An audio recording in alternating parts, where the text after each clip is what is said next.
Abra, vamos direto à palavra. Abra lá em Lucas, capítulo 15, do verso 11 a 31. Tema dessa ministração pode ser tendo identidade na paternidade, ou tendo paternidade que gera identidade.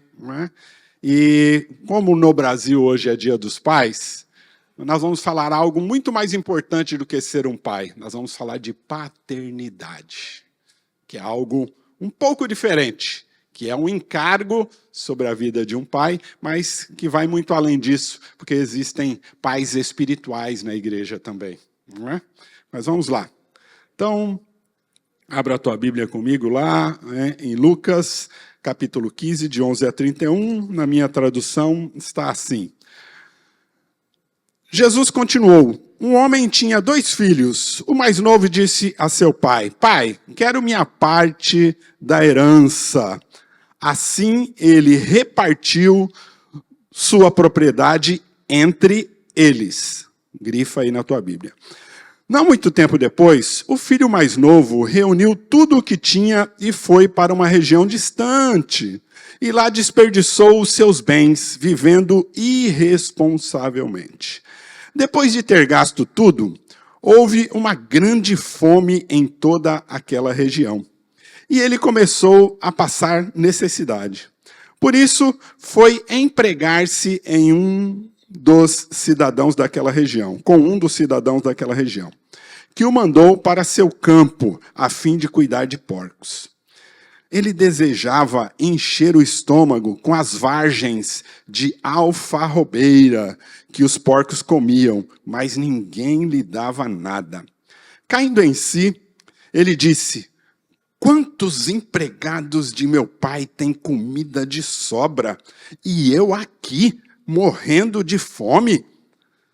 Eu me porei a caminho e voltarei para a casa do meu pai. E lhe direi: Pai, pequei contra o céu e contra ti.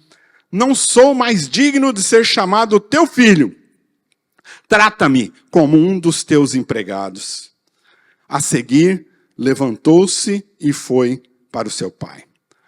Estando ainda longe, seu pai o viu e, cheio de compaixão, correu para o seu filho e o abraçou e o beijou. O filho lhe disse: Pai, pequei contra o céu e contra ti. Não sou mais digno de ser chamado teu filho. Mas o pai disse aos seus servos: Depressa, tragam melhor roupa e vistam nele. Coloquem um anel em seu dedo, calçado em seus pés. Tragam um novilho gordo e matem-no. Vamos fazer uma festa e nos alegrarmos. Pois este meu filho estava morto e voltou à vida. Estava perdido e foi achado. E começaram a festejar o seu regresso. Enquanto isso, o mais velho estava no campo. Quando se aproximou da casa, ouviu a música e a dança. Então chamou um dos servos e perguntou-lhe: O que está acontecendo? E esse lhe respondeu: Seu irmão voltou, seu pai matou um novilho gordo. O filho mais velho encheu-se de ira. O novilho gordo, porque recebeu de volta são e salvo. 28. O filho mais velho encheu-se de ira e não quis entrar. Então, seu pai saiu e insistiu com ele, mas ele respondeu ao seu pai: Olha, todos estes anos tenho trabalhado como um escravo a teu serviço e nunca desobedeci às tuas ordens. Mas tu nunca me deste nenhum cabrito para eu festejar com meus amigos. Mas quando volta para casa este teu filho, que esbanjou os teus bens com as prostitutas, matas um novilho gordo para ele? Disse o pai: Meu filho, você está sempre comigo e tudo o que tenho é seu. Mas nós tínhamos que celebrar a volta desse teu irmão e alegrarmos, porque ele estava morto, voltou à vida, estava perdido e foi achado. Extraordinária essa passagem, com certeza uma das mais conhecidas das Escrituras, por crentes e não crentes, por cristãos e não cristãos. É uma passagem extraordinária, mas que tem um ensino de várias formas. Você pode ler esse texto e Deus falar ao teu coração. Mas hoje nós vamos ter foco na questão da paternidade para gerar uma identidade, tá bom? Mas muitos não têm essa consciência da importância da paternidade. Sabia disso? E paternidade é uma responsabilidade muito grande. Além de ser uma responsabilidade, é algo nobre também, mas de grande importância na sociedade. E o que mais acontece hoje em dia é a questão da orfandade. Alguém que não dá importância para a paternidade. E nesse sistema do mundo, existe um sistema que a Bíblia chama de mundo, que não é a natureza, que não são as florestas, que não são os animais. Isso não é o mundo. O que a Bíblia chama de mundo é um sistema maligno, onde o inimigo de nossas almas está por trás, para tentar deturpar o que Deus estruturou, o que Deus criou, o que Deus elaborou com algo extraordinário. Então, o sistema do mundo, eles querem destruir a visão de paternidade. Ele quer destruir um padrão espiritual, um princípio espiritual que Deus estabeleceu. É isso que o sistema quer fazer. E a gente vê isso quando a gente percebe que a mídia quer ridicularizar a pessoa do pai, dentro da sociedade, dentro de uma família. Onde a gente vê isso? É só você assistir. As crianças são influenciadas por isso. Homer Simpson, como é que é essa pessoa? Como é que é esse pai, bonachão? Olha como é que é a imagem que é passada para nossas crianças. Fred Flintstone é outro. Entre tantos outros, até o Julius, que no Brasil é muito conhecido, que todos odeiam o Chris, né? Tá bem? Todo mundo odeia o Chris. Então querem se desconstruir a imagem paterna. Com qual objetivo fim? Qual o objetivo final? Atingir a quem?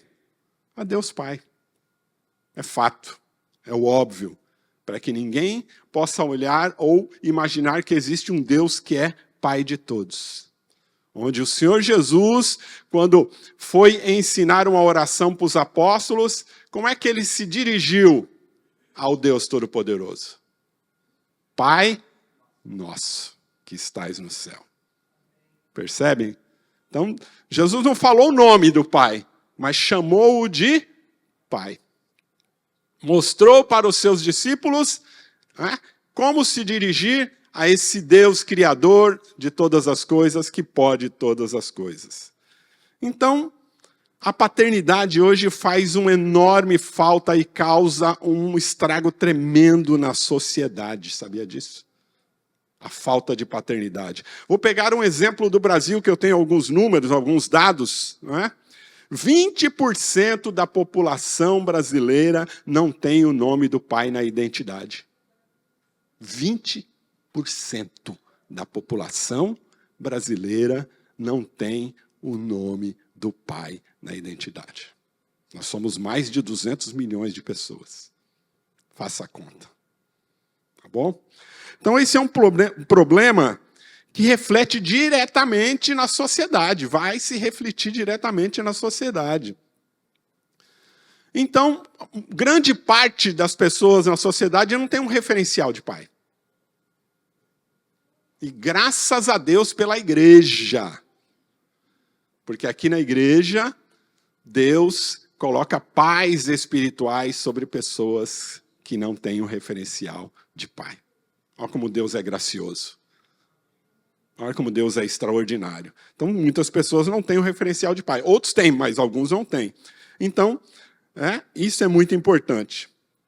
E aí, obviamente, a falta da paternidade causa problema em toda a sociedade e na vida espiritual de muita gente. Tá bom? Então, muitas pessoas sofrem até de forma inconsciente por não ter um referencial de pai que eles possam enxergar. Dizem especialistas, né, no comportamento aí, né, comportamentais, que um dos sentimentos mais inquietantes na vida, na alma de um ser humano, no seu coração, é orfandade. Assim dizem os especialistas, tá bom? Então, por quê? Porque essa pessoa cresceu ou vive sem um referencial, né, paterno, sem um referencial de paternidade. Por quê? Porque ele não cresce ou não vive com o sentimento de amor, de amparo, tá bem? Então, muitas vezes, aquele que vai exercer e colocar limites na vida dessa pessoa, também não tem. Aí essa pessoa cresce sem limites. Cresce achando que pode fazer qualquer coisa na sociedade. Não respeita as autoridades constituídas. E aí a gente vê a delinquência, a gente vê o crime organizado, o crime de uma forma geral crescendo. Há muitos órfãos também com pais vivos, com o pai vivo. Aquele pai que não dá atenção, que não se relaciona com seu filho, que não dá amor, cuidado, carinho, não demonstra proteção, não é solidário, não ensina. E aí eles crescem sem nenhuma proteção, sem nenhuma cobertura. Então, há um relacionamento muito superficial porque o pai está preocupado com outras coisas. E onde o sistema fala, você tem que pensar em si também. Você tem que pensar em você. E aí é onde há desvio de caráter e de comportamento. Sabia disso? Então, o pai, ao receber essa paternidade, esse encargo, essa responsabilidade, ele deveria exercer como padrão para o seu filho e para toda a família. Você sabia que os filhos mais observam do que ouvem? Nós somos um espelho para os nossos filhos. Ele vai dar muito mais importância às nossas ações do que o que nós falamos. Então, nós somos um espelho para eles. Então, na verdade, a figura paterna deve representar alguma coisa para os filhos. Você concorda? E aí, numa pesquisa rápida, posicionei 5 pontos que nós vamos ver aqui no texto demonstrado, onde nós podemos ver como esse pai, que o foco aqui nesse texto muita gente pensa que são um dos filhos, ou os 2 filhos, um filho que está perdido dentro de casa, o outro filho que está perdido fora de casa, mas o foco principal é no pai. É no amor do pai, é na misericórdia do pai, é no perdão do pai, é na provisão do pai. Então, 5 pontos, e prometo que não serão extensos, né? Porque a hora já voou. E vou dizer para você quais são. Como vai ficar gravado, depois você pode anotar. Provisão, direção, limites, proteção e, por final, identidade. Vou repetir. Provisão, direção, limites, proteção e identidade. Nós vamos ver tudo isso aqui nesse texto, tá bom?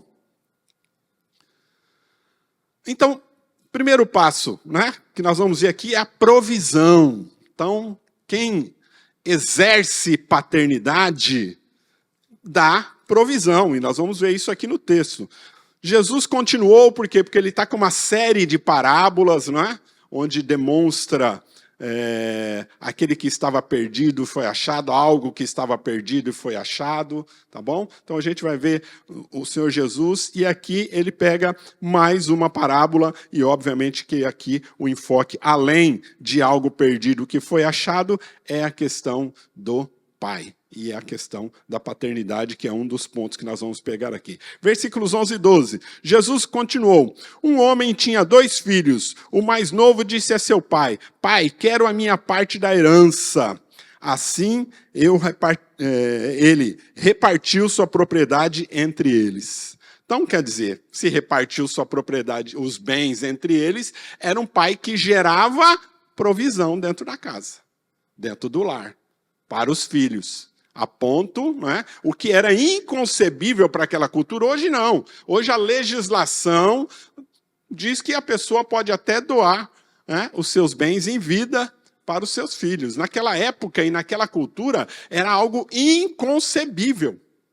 Era inaceitável naquela sociedade. Isso era uma desonra muito grande, um filho ir requerer o seu bem, a sua parte na herança. Mas foi isso que o filho mais novo fez. Consequentemente, seu pai dá uma parte para o filho mais novo, outra parte para o filho mais velho, e ficando com uma parte. Essa parte depois seria passado para o filho mais velho, que era a cultura da época, que ficava com 2/3 da propriedade, dos bens. Era assim que era a cultura da época. Mas era algo inconcebível. Alguém pedir é como se estivesse dizendo para o pai: olha, eu quero que você morra porque eu quero a minha parte. Quero usufruir da minha parte. Então isso, para aquela sociedade, era inconcebível, a ponto de ele poderia ser morto apedrejado, que aquilo era uma desonra muito grande. Mas seu pai deu a parte para os 2. E o mais velho, que também naquela cultura tinha o dever de chegar para o mais novo e falar: quem você pensa que é? Você não pode falar assim com o pai, não. O mais velho deveria repreender o mais novo, mas o mais velho ficou caladinho e pegou a sua parte, mas continuou com o pai, porque tinha ainda uma outra parte, né? Ficou com o pai, enquanto o mais novo pegou a sua parte e foi para onde ele bem entendeu. Então aqui a gente vai ver que o texto fala que a paternidade gera provisão. E gerou provisão para os 2. Hoje em dia, é até difícil a gente também entender isso, porque na sociedade, tanto o homem quanto a mulher trabalham e geram provisão. O sistema fez com que isso acontecesse. O homem não fosse o suficiente para trazer a provisão no lar. A mulher, por sua vez, queria autonomia. O sistema a empurrou para isso, que ela tivesse autonomia, não é? E até costumo pegar o exemplo de casa. Lá em casa, o dinheiro da minha esposa é dela, mas o meu é nosso. Então, em casa é bem assim, né? Tá? Não sei se isso acontece comigo, né? Mas é mais ou menos assim. Né? Lá é tipo workshop. Eu work, ela shop. Eu work, ela shop. Né? Tá bom? Mas faz parte. Então, o sistema mudou, as coisas mudaram. Né? Tá bem? Vou até tomar um gole d'água, porque ela me deu uma olhada, não sei por quê.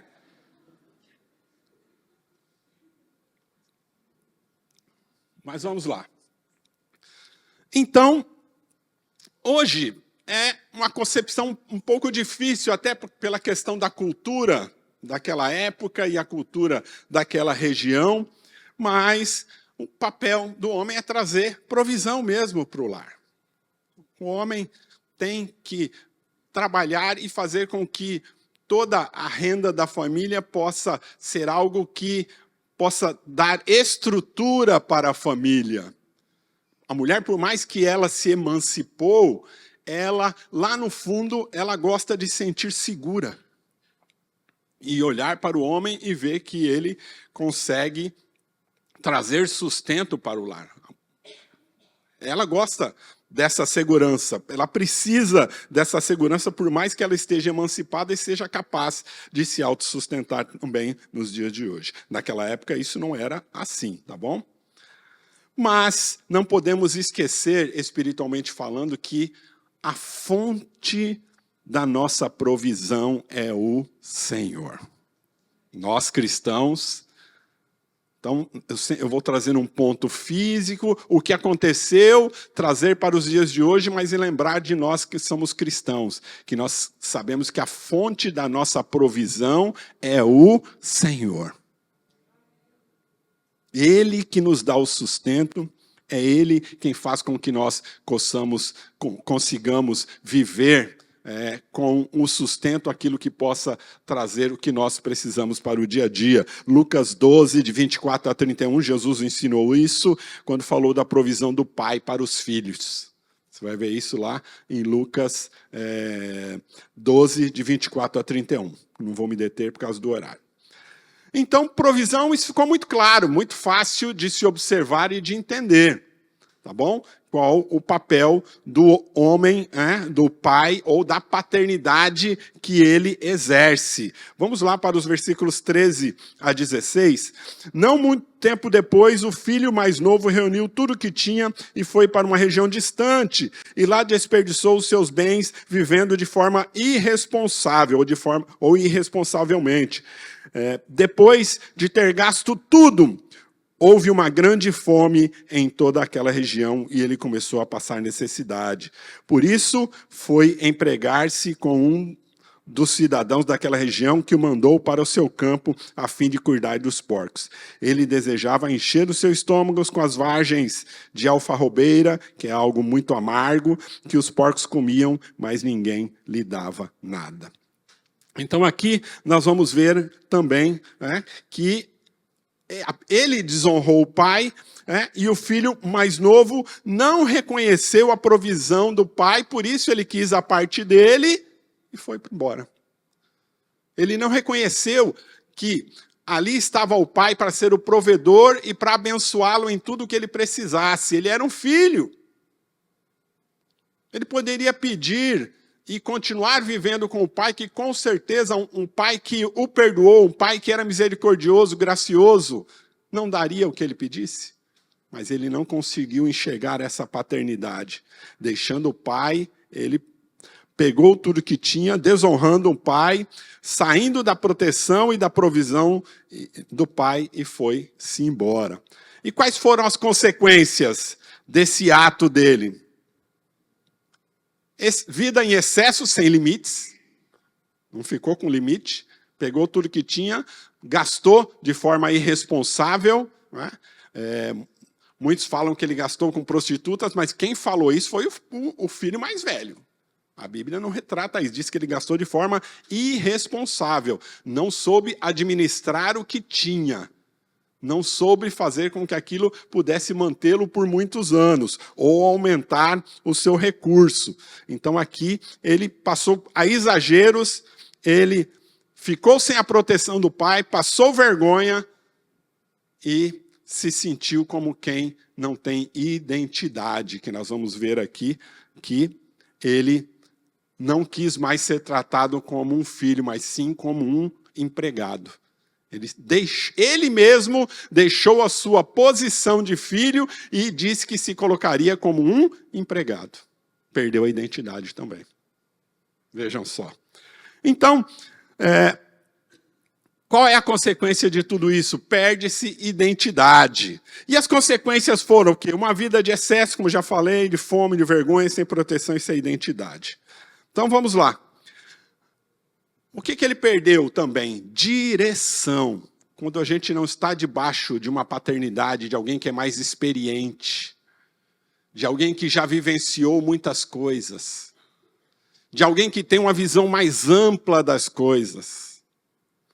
Quando a gente deixa de buscar isso num pai que exerce paternidade, repito, pode ser um pai numa vida cotidiana, como pode ser um pai espiritual, onde, graças a Deus, vocês têm aqui, que são pastores que dão direção para vocês, ou líderes em alguma atividade na igreja, que exercem liderança e são pais espirituais de vocês.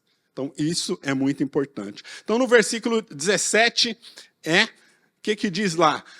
ele se lembrou do seu pai, se lembrou do que o seu pai ensinava, se lembrou de qual era a posição que ele tinha lá, se lembrou de como o pai tratava com ele e com todas as pessoas que trabalhavam para ele. Se lembrou da proteção do pai, se lembrou da posição de filho que ele tinha, se lembrou da posição que ele, de tudo que ele usufruía naquele lugar. E aí ele lembrou, com certeza, um pai, repito, que tem misericórdia, que ama, que demonstra tamanho amor como esse pai mostrou, com certeza ensinou muita coisa segundo o padrão de Deus para a vida desse jovem. Aí ele se lembrou que era um pai que dava direção. Mas Deus permitiu que uma circunstância na vida dele de passar fome, daquela região vir uma grande fome, Deus se aproveitou da circunstância e fez com que ele se lembrasse que havia errado, caísse em si, percebesse que havia errado até certo ponto. Obviamente que a volta dele não foi com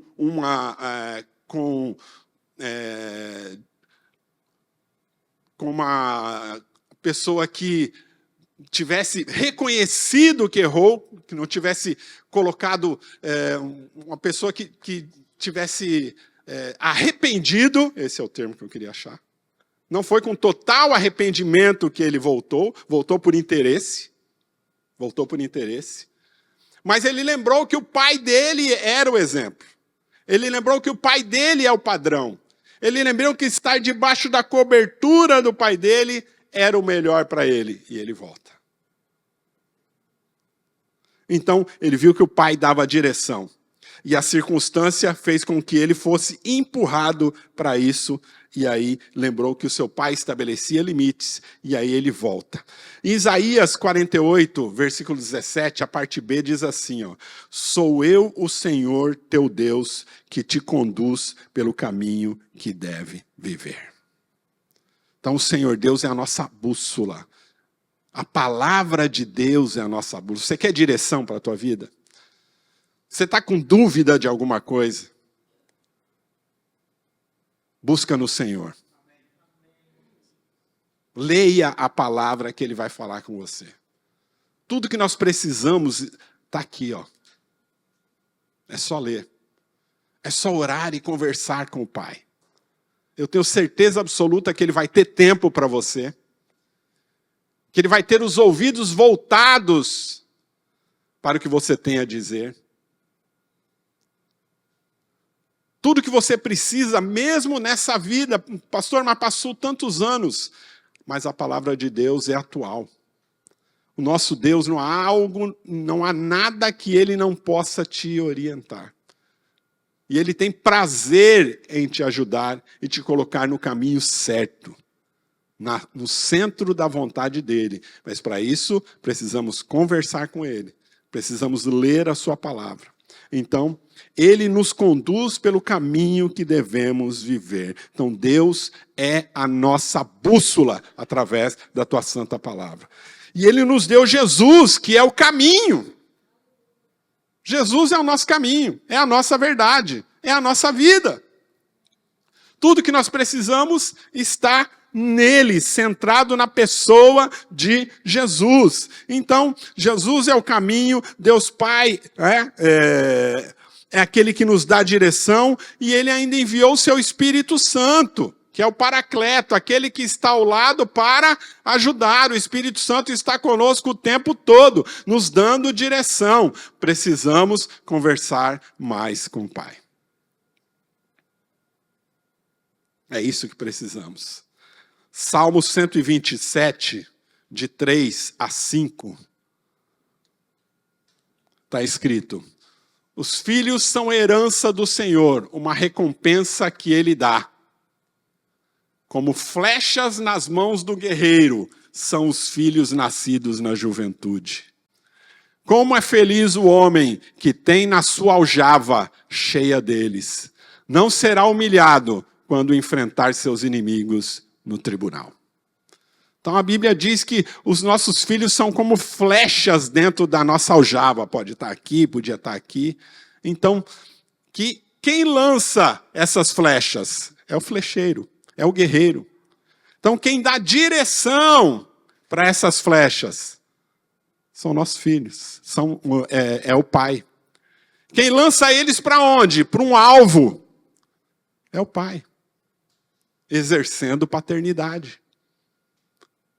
Então, a importância de um papel em que Deus nos colocou para exercer essa paternidade. Nós temos um alvo onde nós lançamos os nossos filhos. E Deus quer nos usar como esse guerreiro. Mas nós temos que exercer paternidade. Não vamos errar o alvo quando nós tivermos um padrão. Quando a gente buscar um padrão, que é as Escrituras Sagradas. Outro ponto, limites. A paternidade estabelece limites, versículos 18 e 19. Olha lá comigo, leia comigo. Eu me porei a caminho e voltarei para o meu pai, e lhe direi, pai, pequei contra o céu e contra ti. Ele sabia que ele tinha desonrado o pai. Ele conhecia a lei hebraica, tá bom? Ele conhecia. Não sou digno de ser chamado teu filho, trata-me como um de seus empregados. Olha só o que está escrito em Deuteronômio 21, 18 a 21. Coloca aí, por favor, Deuteronômio 21, de 18 a 21. Não está aí, eu leio aqui. Deuteronômio 21, de 18 a 21. Se um homem tiver um filho obstinado e rebelde, que não obedece a seu pai, nem a sua mãe, e não os escuta quando o disciplinam, o pai e a mãe o levará aos líderes da sua comunidade, à porta da cidade, e dirão aos líderes, esse nosso filho é obstinado e rebelde, não nos obedece, é devasso e vive bêbado. Então todos os homens da cidade apedrejarão até a morte. Eliminem o mal do meio de vocês, todo Israel saberá disso e temerá. Ele sabia disso. O filho sabia disso. O filho sabia que estava correndo um grande risco ao voltar para a sua comunidade. Ele sabia. Poderia que ele nem alcançasse, quando ele entrasse naquela comunidade, como era algo pequeno, não é algo como hoje, uma mega cidade, era algo pequeno, restrito às comunidades naquela época. Sabiam que aquele filho mais novo tinha pegado parte da sua herança e ido embora. Sabiam que aquele filho tinha desonrado o seu pai. Eles sabiam disso. Então, o que o pai faz quando vê o filho de longe? Corre o mais rápido que ele podia. O pai correu ao encontro do filho. Primeira coisa, naquela época, líderes, pessoas de muita idade, pessoas de barba branca são muito respeitados naquela sociedade, naquela cultura. Os líderes de um clã eram extremamente respeitados. E ninguém dessas pessoas corria.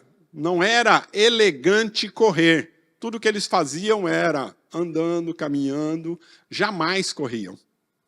E esse pai corre, porque sabia que o filho estava em perigo.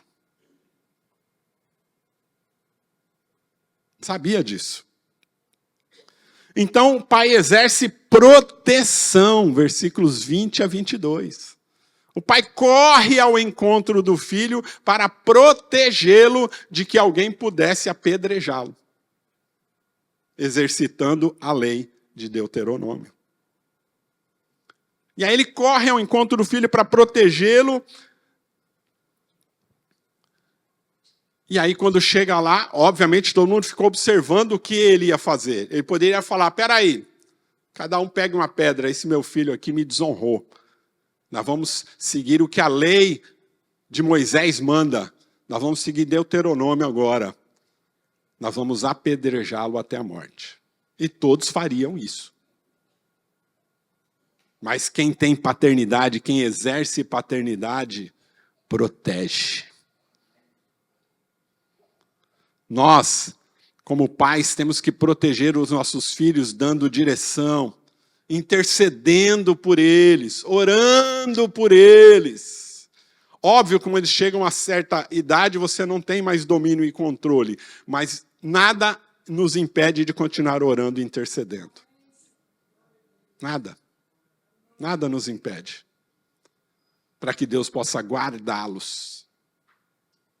Quando eles eram pequenininhos, óbvio, eu, você, todos nós, colocavam as mãos sobre eles e oravam quando eles estavam dormindo. Fiz muito isso.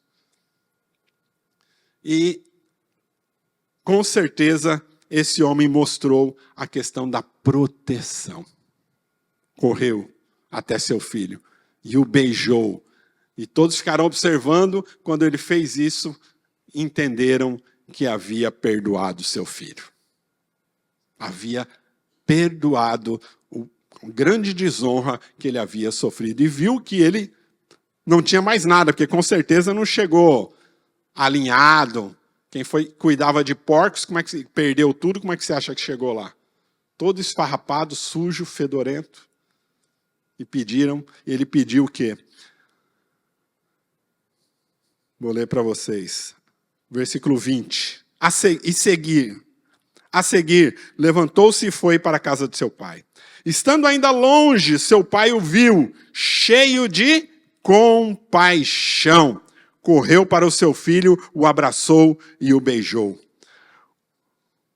O filho disse: Pai, pequei contra o céu e contra ti, não sou digno de ser chamado filho. Então o filho, que é algo que é aqui já a introdução para o próximo ponto, que é a identidade, o filho se colocou na posição de não querer mais ser filho do pai. O filho que foi embora se colocou na posição, não sou mais digno de ser chamado teu filho.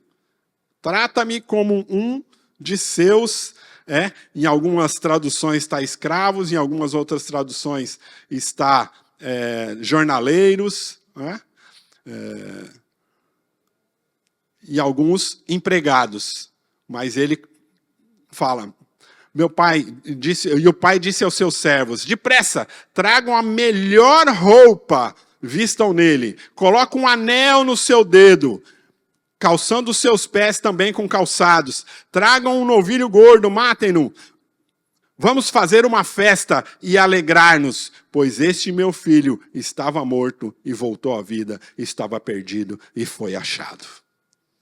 Meu filho, ele disse. Enquanto o filho disse: pai, me trata como um de seus empregados, de seus escravos, de seus servos.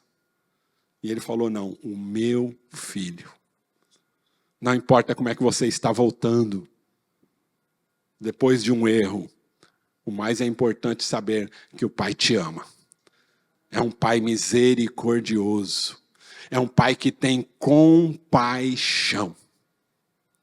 É um pai que te ama e quer que você volte a estar ao lado dele como um filho.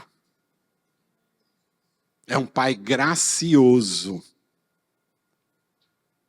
É assim que devemos olhar para o nosso pai. E é assim que um pai exerce paternidade na sua casa. Tendo misericórdia, tendo compaixão, exercendo o perdão.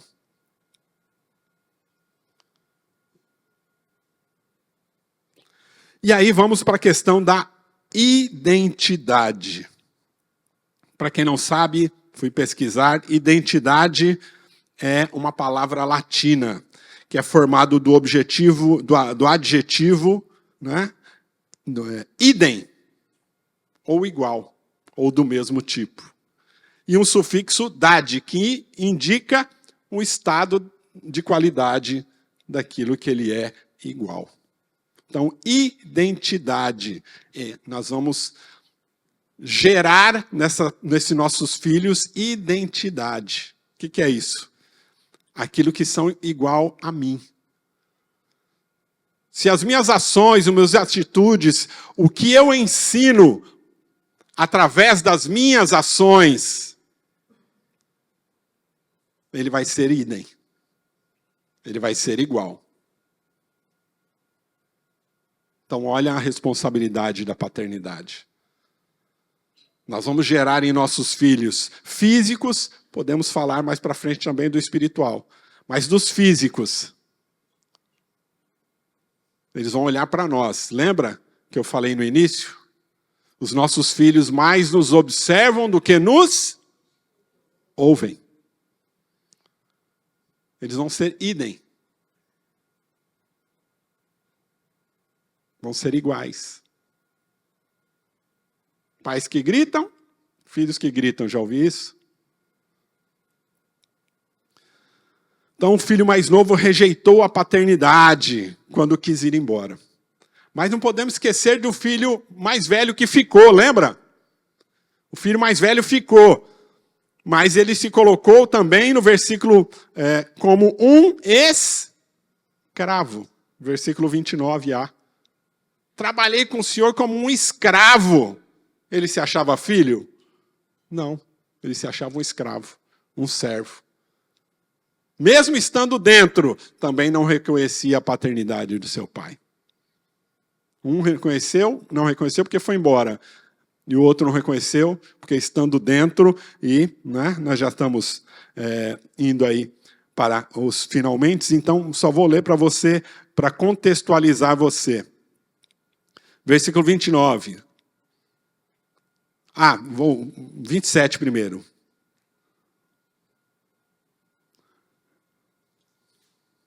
Não, 25. Enquanto isso, o filho mais velho estava no campo. Quando se aproximou da casa, ouviu a música.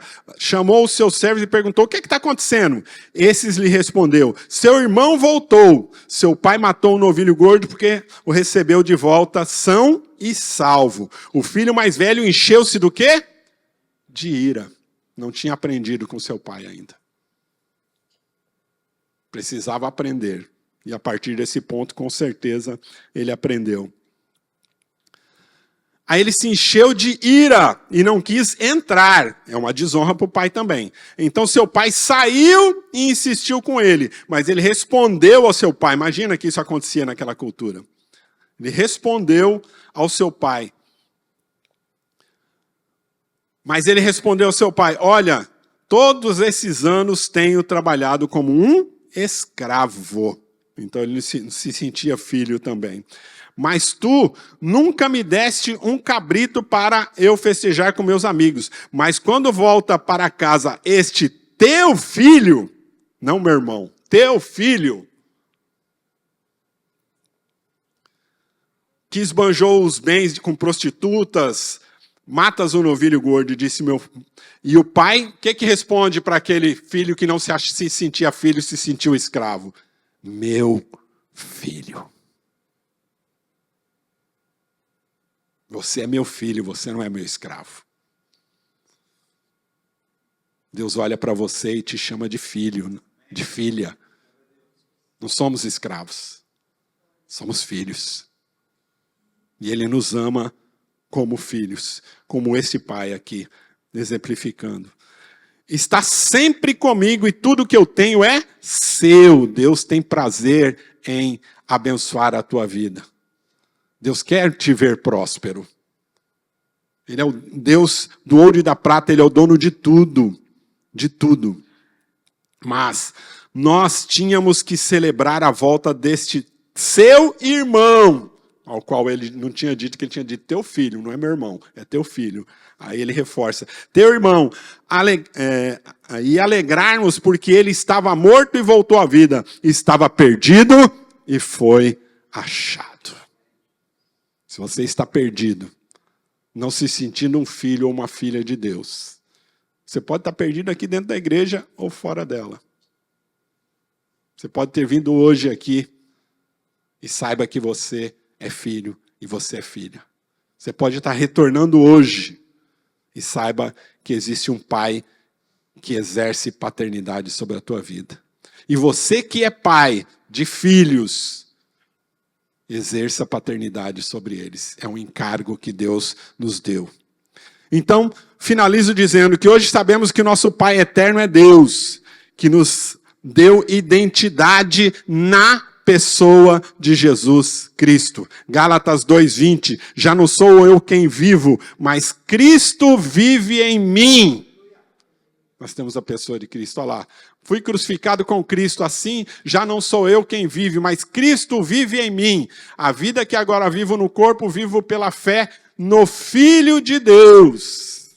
E temos também Romanos 8, de 15 a 17, que nós somos adotados, pelo qual Deus nos chama, nós chamamos Deus de Abba, que é papaizinho, um termo carinhoso ao qual nós chamamos a Deus. Você tem essa intimidade. Ele te ama e ele te chama de filho e de filha. A Bíblia até cita uma questão materna, mesmo se a tua mãe te abandonar, Deus fala, eu jamais te abandonarei. Então saiba que há um Deus que age como pai, ao qual ele te ama. Por mais que você erre, por mais que você falhe, ele é um Deus que está querendo que você volte. E ele vai correr até você. Ele vai te abraçar. Ele vai te beijar.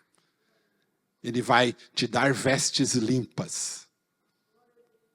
Ele vai colocar sapato nos teus pés para que você possa ir proclamar o evangelho da paz. Falando o quanto ele é amoroso.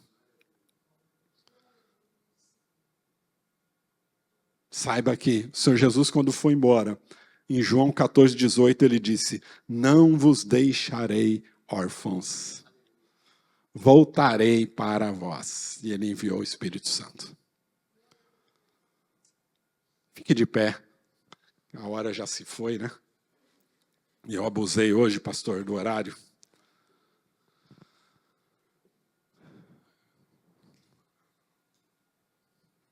Olhe comigo. Senhor meu Deus, meu Pai, no nome do teu Filho Jesus, o nosso Senhor. Te agradeço, Senhor, pelo Pai que tu me destes. O Pai nessa vida terrena, que foi um grande exemplo de Pai, a qual o Senhor recolheu o ano passado. Eu te louvo e te agradeço, para que eu possa estar aqui hoje, sendo quem eu sou grato a Ele. Um grande homem, exemplo, um homem, um servo de Deus, que até o fim combateu o bom combate, terminou a carreira e guardou a fé. Nós estamos aqui nessa manhã. Peço a Ti, Senhor, que aqueles que se sentem órfãos de pais, que o Senhor possa confortar e consolar o coração de cada um deles. Que o Senhor possa vir, Senhor, e mostrar que, mesmo que não haja um pai físico, mas Tu és o Deus Pai de todos. Todos aqueles que são Teus filhos na pessoa de Jesus Cristo. Que o Senhor possa vir confortar o coração deles. Que o Senhor possa vir e estar na vida deles. Ó Espírito Santo de Deus, haja, Senhor, usando os Teus servos, para que possam exercer paternidade espiritual na vida de outros, para que eles se sintam acolhidos, para que eles possam ter direção, para que eles possam ter sustento através da palavra, para que possam ser estabelecidos limites segundo o padrão bíblico, que eles possam ter a identidade de Cristo na vida deles, que eles possam reconhecer que não são escravos do pecado, mas são filhos de Deus. Em nome de Jesus, eu te peço e te agradeço, Senhor Deus. Amém. Deus abençoe a tua vida.